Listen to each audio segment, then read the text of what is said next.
Hello friends, welcome back to our channel Shikha and Gaurav blogs.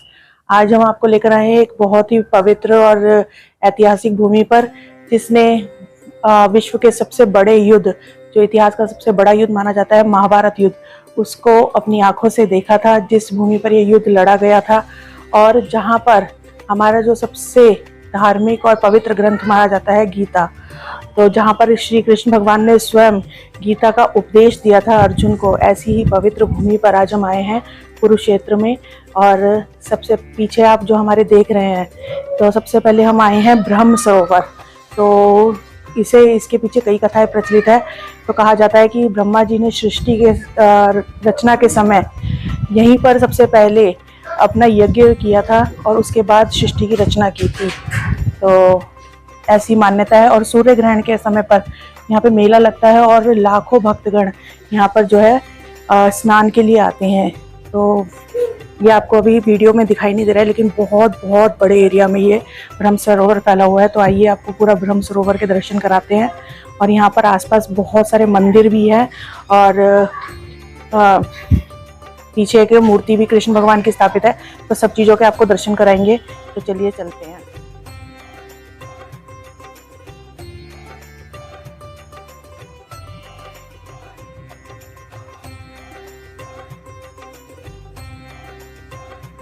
यहाँ पे देखिए, ये जिससे मैं आपको दिखा रही हूँ, यह है कौशल्या घाट। तो ऐसे यहाँ पर बहुत सारे अलग अलग घाट बने हुए हैं जहाँ पे लोग स्नान भी करते हैं। ये दोपहर का समय है, इसलिए यहाँ पे कोई स्नान करते हुए नजर नहीं आ रहे। पीछे के घाट पे कुछ लोग स्नान भी कर रहे थे। तो आप लोग अगर आते हैं तो आप स्नान भी कर सकते हैं यहाँ पे। और ये देखिए, इस तरह से सभी ये जो पूरा ब्रह्म सरोवर है मंदिरों से घिरा हुआ है अलग अलग। तो मेरे सामने एक मंदिर दिख रहा है और मैं आपको पीछे भी दिखाती हूँ। मेरे बिल्कुल ठीक के पीछे है ये कात्यायनी देवी मंदिर, जिसमें वेद पाठशाला भी चलती है, जिसमें कई विद्यार्थीगण वेदों की शिक्षा लेते हैं। जैसे अंदर ये जा रहे हैं, आपको लाल वस्त्रों में दिखाई दे रहे हैं, तो ये सब विद्यार्थीगण हैं जो वेदों की शिक्षा भी इस मंदिर में अंदर पाठशाला चलती है और वेदों की शिक्षा दी जाती है। तो ये भी कात्यायनी देवी मंदिर की बहुत मान्यता है यहाँ पे। तो इसी तरीके से यहाँ पे ब्रह्म सरोवर अगर आप आते हैं तो बहुत सारे मंदिरों के आप दर्शन कर सकते हैं और बहुत सारे घाट बने हुए हैं जिसमें आप स्नान भी कर सकते हैं। बहुत बड़े एरिया में ये फैला हुआ है। तो इसीलिए जब मेला लगता होगा तो इतने लाखों भक्तगण यहाँ पर स्नान कर पाते होंगे, क्योंकि बहुत बड़े एरिया में ये है। ये देखिए, इस तरीके से बेंचेस जगह जगह डले हुए हैं। तो आराम से आप बैठ सकते हैं। थक जाते हैं तो, क्योंकि एरिया बहुत बड़ा है, तो चलते चलते अगर थक जाएं तो इस तरह से बहुत सारे बेंचेस डले हुए हैं। और साफ सफाई का तो बहुत ज़्यादा ध्यान रखा गया है। सभी घाट बहुत ही ज़्यादा साफ सुथरे हैं और जो जितना भी रास्ता है वो भी बहुत साफ सुथरा है। सफाई का बहुत ज़्यादा ध्यान रखा गया है यहाँ पर। तो फ्रेंड्स, ये वही ब्रह्म सरोवर है जहाँ पर महाभारत के युद्ध में, आपने सीरियल में भी देखा होगा कि भीम से बचने के लिए लास्ट के दिन में जो दुर्योधन था वो पानी में जाके छिप गया था। ये वही ब्रह्म सरोवर है जिसके अंदर दुर्योधन भीम से बचने के लिए जा चुका था।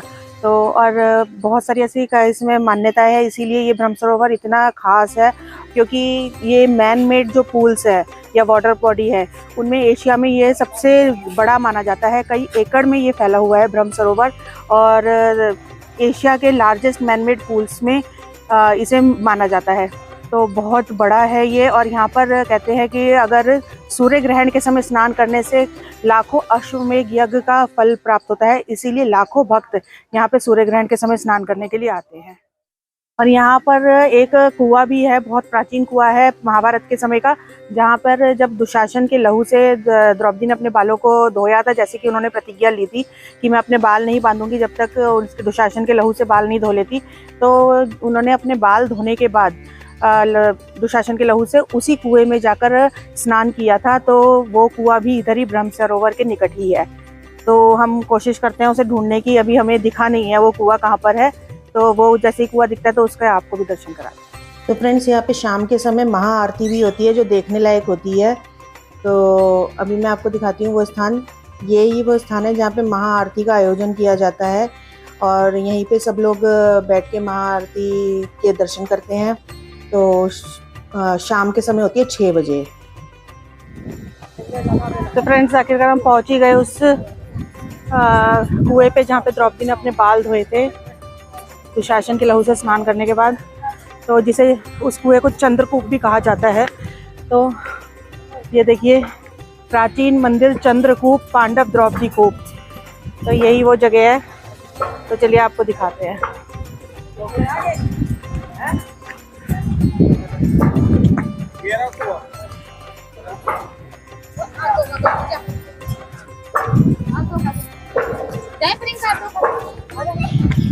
तो यही वो कुआं है जहाँ पे द्रौपदी ने अपने केशों को धोया था और अपनी प्रतिज्ञा पूरी की थी।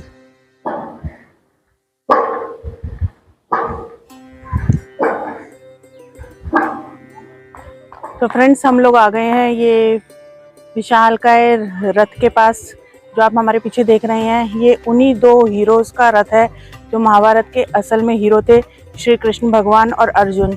तो उनका जो रथ था 4 घोड़ों वाला, जिसके सारथी स्वयं श्री कृष्ण भगवान थे, वो रथ पीछे दर्शाया गया है। और इसका मैं आपको अभी जूम करके दिखाऊंगी। ऊपर हनुमान जी भी विराजमान है, जो कहा जाता था कि इस रथ की हमेशा रक्षा करते थे और इनके ध्वज पे हमेशा विराजमान रहते थे। तो उन्हें भी यहाँ पर दर्शाया गया है। तो पूरे रथ के आपको दर्शन कराते हैं।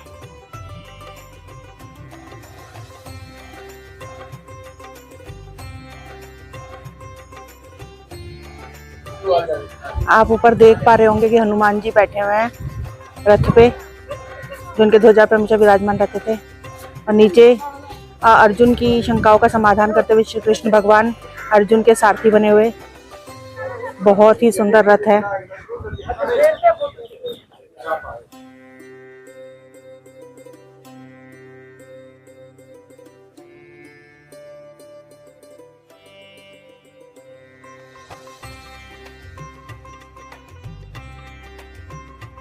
अब ब्रह्म सरोवर के दर्शन करने के बाद हम लोग जा रहे हैं उस पवित्र भूमि पर जहाँ पर सर्वप्रथम बार गीता का उपदेश दिया गया था, जिसे गीता की जन्मभूमि भी कहा जाता है। तो हम लोग वहाँ पहुँच गए हैं। तब भगवान ने विश्व रूप दिखाया भगवान ने, और अर्जुन को बोला कि हे अर्जुन, ये पूरी सृष्टि मेरे मुख के अंदर समाई है, ये पूरा ब्रह्मांड मेरे मुख के अंदर समाया है, इस पृथ्वी के कण कण में मैं। तब भगवान ने अर्जुन को गीता का उपदेश देना चाहिए। वो उपदेश आज हम गीता के 700 श्लोक में पढ़ते हैं।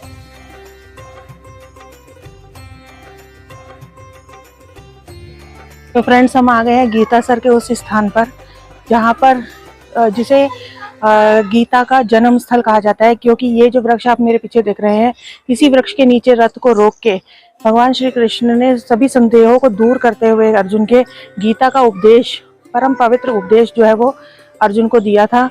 और अर्जुन के सभी संशय दूर हुए थे और वो युद्ध के लिए तत्पर हो गए थे।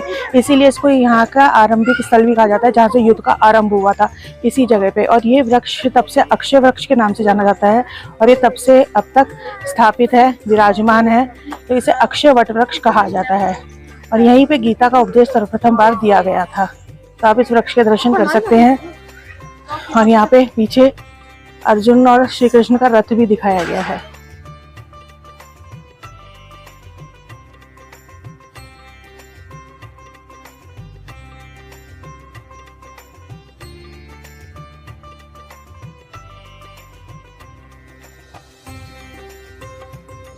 तो ये देखिए फ्रेंड्स, इसी पवित्र भूमि पर अर्जुन को विराट रूप भगवान ने दिखाया था अपना, क्योंकि जो उनके संशयों का निवारण नहीं हो पा रहा था, तो इसीलिए उन्होंने अपना विराट रूप अर्जुन को दिखाया था, जिसके कारण उनके सभी संशय दूर हुए थे। तो यही विराट रूप का मूर्ति यहाँ पर स्थापित की गई है।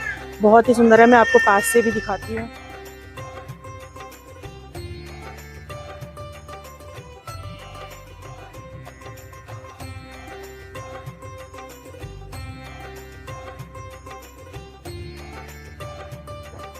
तो फ्रेंड्स, आज इस वीडियो में मैंने आपको कुरुक्षेत्र के ब्रह्म सरोवर और ज्योतिसर नाम की 2 स्थानों के दर्शन कराए हैं। वीडियो बहुत लंबी हो रही थी, इसीलिए मैंने इसे 2 पार्ट्स में बनाया है। तो आगे भीष्म कुंड, जहाँ पर भीष्म पितामह ने अपने प्राण त्यागे थे, और शक्तिपीठ, जो 51 शक्तिपीठ है उनमें से एक शक्तिपीठ भद्रकाली मंदिर, और सन्निहित सरोवर, इन सब के दर्शन हम आपको नेक्स्ट पार्ट में कराएंगे। तो आप नेक्स्ट ब्लॉग भी ज़रूर देखिएगा।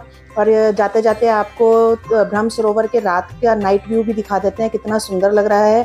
तो बाकी की वीडियो देखने के लिए, बाकी के स्थान देखने के लिए नेक्स्ट पार्ट ज़रूर देखिए।